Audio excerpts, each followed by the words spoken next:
ایک جاہلانہ سی سوچ زمانے کو بتائی جاتی ہے. میرے اہل سنت بھائی تشریف فرمائیں, پیغام ان تک یہ پہنچایا جاتا ہے روزہ کھولنے میں جلدی کرنی چاہیے اس لیے کہ روزہ مکروہ ہو جاتا ہے. یہ جو بالکل روزے کے افطار کا وقت ہوتا ہے نا, اللہ یہ وقت آپ کو کسی بس سٹاپ پہ دکھائے تو وہ منظر بڑا دیدنی ہوتا ہے کہ لوگوں کے ہاتھوں میں یوں کھجور ہاتھ میں ہوتی ہے بالکل کہ فوراً جلدی سے کر. کیوں؟ وہ کہتے ہیں جلدی کر لینا چاہیے کیونکہ پھر روزہ مکروہ ہو جاتا ہے. اچھا میرے سامنے آپ باخبر چہرے تشریف فرمائیں. اکثر ایسا ہوتا ہے کہ ایک روزہ دار جو ہے وہ صبح اٹھنے میں تھوڑا دیر سے اٹھا, کھانے پینے کا وقت گزر گیا تھا, بالکل سحر کا وقت تمام ہونے والا تھا, اس نے نیت کر لی اور روزہ رکھ لیا. ایسا ہے؟ مذہب اسلام کا کوئی مفتی ایسا نہیں جو یہ کہے کہ اس کا روزہ نہیں ہوا.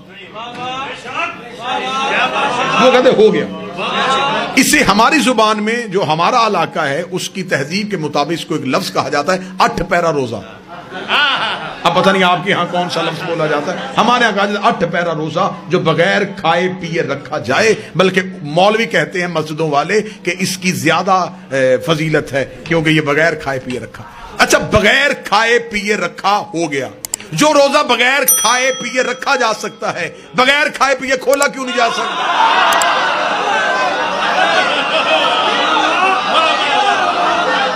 روزے کا تو اپنا وقت ہے, اس نے یہ نہیں دیکھنا کہ آپ نے کھجور کھائی ہے کہ نہیں کھائی. آپ فجر پڑھیں یا نہ پڑھیں, جب فجر کا وقت گزر جائے گا تو وہ گزر گیا. عبادات جو ہوتی ہیں یہ انسان کی محتاج نہیں ہوتی, انسان عبادات کا محتاج ہے. لیکن یہ ساری منفی سوچیں اس لیے آئی کہ جب دین وارثوں سے چھوڑ کے اپنے جیسوں سے لوگ تو پھر یہی حالت ہو. لہذا جو بات میں آپ تک پہنچا رہا تھا, بغیر ان کے اللہ سمجھ میں نہیں آ سکتا. یہ رمضان کا مہینہ وہ ہے جس میں گناہگار بھی اللہ کے قریب ہونے کی کوشش کرتے ہیں. کیا کہا جاتا ہے اس میں سکے صاحب کہ نیت کی جاتی ہے کہ 2 رکعت نماز فجر پڑھتا ہوں قربتاً اللہ, روزہ رکھتا ہوں قربتاً اللہ. ہمارے ہاں اصل میں مسئلہ زیادہ یہ ہے کہ اکثر چیزیں جو ہیں ان کا تعلق جب عربی زبان سے آ جاتا ہے تو ہم اس سے بے خبر ہو جاتے ہیں. مثلا نیت کی عبادت کی قربتاً اللہ, نماز پڑھتا ہوں قربتاً, یہ قربتاً اللہ کیا ہے؟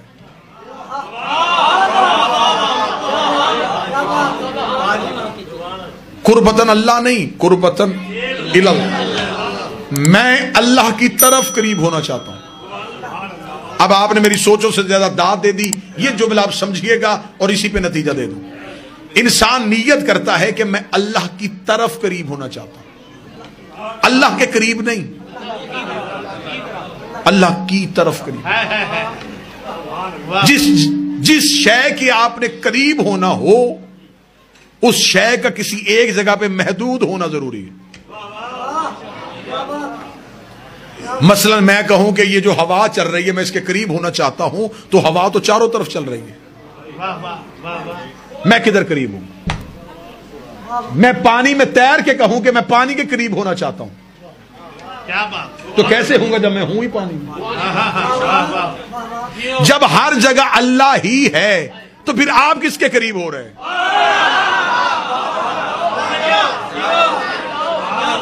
جتنا آسان کہیں گے اتنا آسان کر لوں گا, لیکن بات کو سمجھیے گا ضرور. نیت ہے قربتاً اللہ, اللہ کی طرف قریب ہونا چاہتا ہوں. میں مجمع سے کہوں تھوڑا تھوڑا ممبر کے قریب ہو جائے, اس کا مطلب ممبر یہاں ہے. آپ ادھر سے ادھر کی طرف آئے, ادھر قریب ہو رہے, اس کا مطلب ممبر ادھر ہے ادھر نہیں. اگر ہم اللہ کے قریب ہو رہے ہیں تو اللہ کو ایک جگہ پہ ماننا پڑے گا. جدھر ہم جا رہے ہیں ادھر اللہ ہے, جدھر سے ہم جا رہے ہیں ادھر اللہ نہیں. تو جو ادھر ہو اور ادھر ہو وہ اللہ ہوتا ہی نہیں.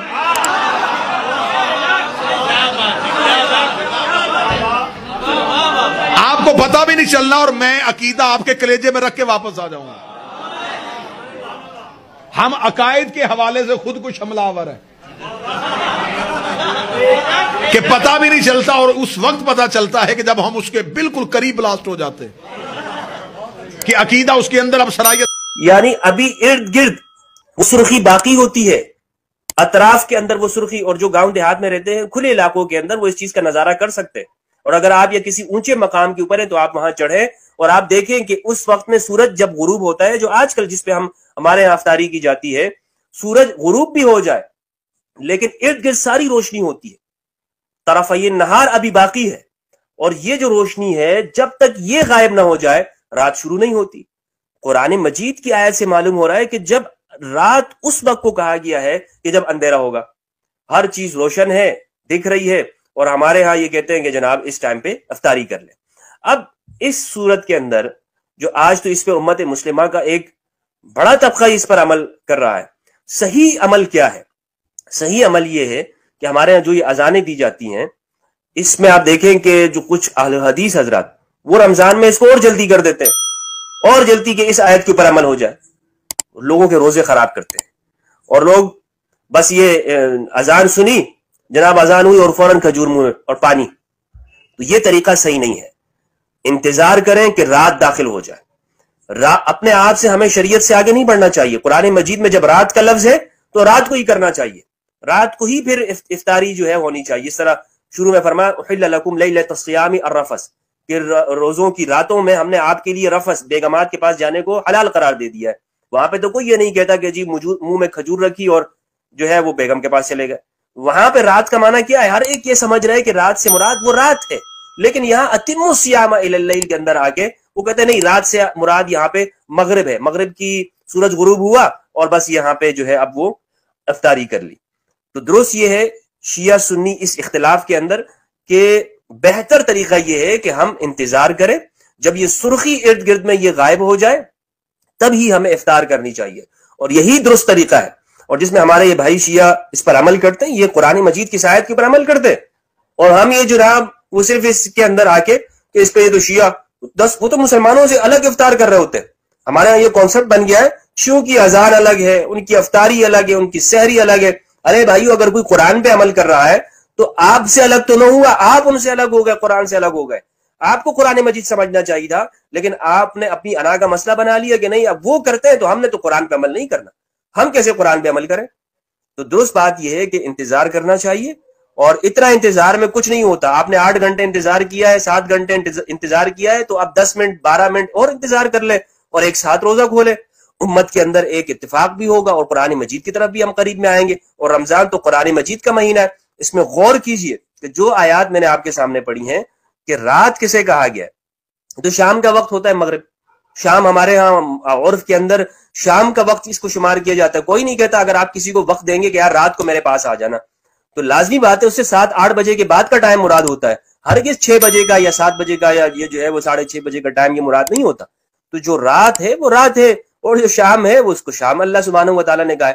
پھر آپ یہ دیکھ لیں کہ قرآن مجید کے اندر مغرب کا لفظ استعمال ہے، غروب کا لفظ استعمال ہے، غروب شمس کا لفظ اللہ نے استعمال کیا ہے، لیکن دوسرے مقامات کے اوپر استعمال ہے، لیکن یہ جو جگہ ہے یہاں پر اگر اللہ سبحانہ و تعالیٰ نے اللیل کا لفظ استعمال کیا، تو اس لفظ کے استعمال کرنے کی اللہ سبحانہ و تعالیٰ نے کیوں اس کو استعمال کیا؟ اسی لیے استعمال کیا نا کہ یہ رات مراد ہے، یہاں پہ مغرب مراد نہیں ہے۔ اگر مغرب مراد ہوتی تو اللہ سبحانہ و تعالیٰ عربی زبان کے اندر بھی مغرب استعمال ہوا ہے، خود قرآن مجید کے اندر بھی یہ لفظ استعمال ہوا ہے، تو یہاں پر یہ لفظ استعمال ہوتا، یہ کہا جاتا کہ تم ثم اتم الصیام الی المغرب، یہ نہ کہتا اللہ سبحانہ و تعالیٰ کہ ثم اتم الصیام الی اللیل۔ اللہ سبحانہ و تعالیٰ نے اسے الی اللیل کہا ہے، تو اس سے مراد یہ ہے کہ یہ رات کا وقت ہی ہے، مغرب کا وقت نہیں ہے۔ اقول قولی ھذا واستغفر اللہ لی ولکم ولسائر المسلمین والمسلمات، سبحانک اللہم وبحمدک، اشہد ان لا الہ الا انت، استغفرک واتوب الیک۔ السلام علیکم ورحمۃ اللہ وبرکاتہ۔ اللہ سبحانہ و تعالی ہمیں قرآن مجید اور اہل البیت علیہم السلام کی معرفت عطا فرمائے۔ والسلام علیکم ورحمۃ اللہ وبرکاتہ۔